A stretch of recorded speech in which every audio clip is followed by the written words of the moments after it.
जय जगन्नाथ सांग मैंने आज हूँ पवित्र रथयात्रा मुझे रथयात्रा गोटे बहुत बढ़िया कथा कहबी जो कथा प्रति कि ध्यान ही दौना लोक भावुं ना यहाँ बहुत इजिली किंतु जोटा इजिली नुह एकदम इजिली नुह कि बहुत नॉर्मल नुह यहाँ बड़दाण्डे रथ न गड़ा ठीक अच्छे बड़दाण्डे रथ न गड़ा यहाँ गोटे साधारण कथा नुहे आम ओडिया भाई मैंने जिते भी अच्छा ओडिया भाई भौणी मैंने समस्त जानी कि रथ कहीं गड़ेनी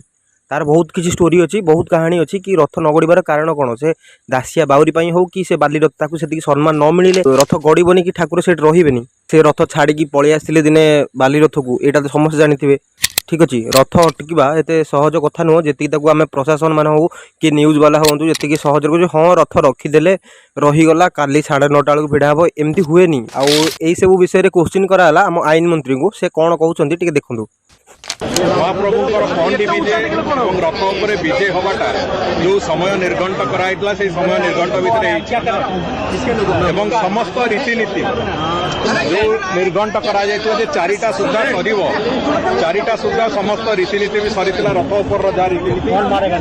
एवं चारिटा सुधा रथ टणा भी आरंभ होता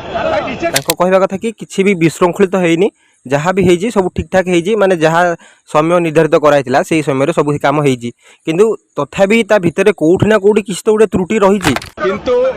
जेहेतु महाप्रभु बलभद्र रथ टणा हवा समय लगे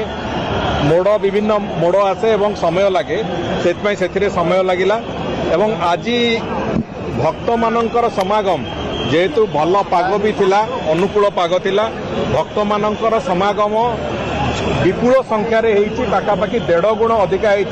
अन्य थर मान गत थर मान अपेक्षा से दृष्टि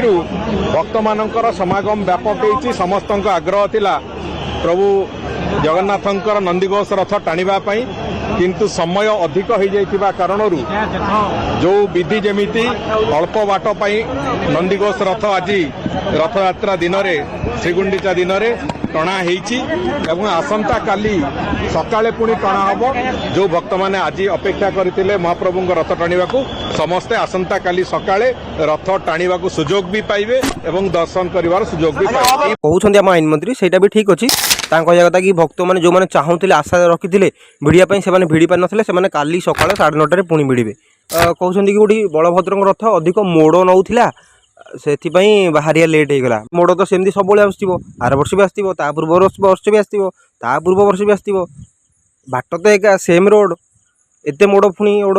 ये कि वर्षर रथयात्रा घटना शून्य भाव में कौन विघटन घटी ना ये महाप्रभुंर सबुठ बड़ आशीर्वाद कौन प्रकार असुविधा है ना एवं लोकंकर कहार कौन प्रकार कौन भक्तर असुविधा है ये सबुठ बड़ आशीर्वाद महाप्रभुंर समस्त तेणुक से दृष्टि जदि कौटी छोट मोट कौटी अभाव असुविधा कौन हो अलग कथा मो कहवा कथा कि एत सब क्वेश्चन जो आईन मंत्री को कराला से क्वेश्चन आईन मंत्री न कर मंदिर प्रशासन करिया कथा मंदिर प्रशासन आर उत्तर देवा कथा कि विलंब कहीं लेट कहीं रीतिनीति केमती है कि ना से मंदिर प्रशासन आंसर देवा कथा।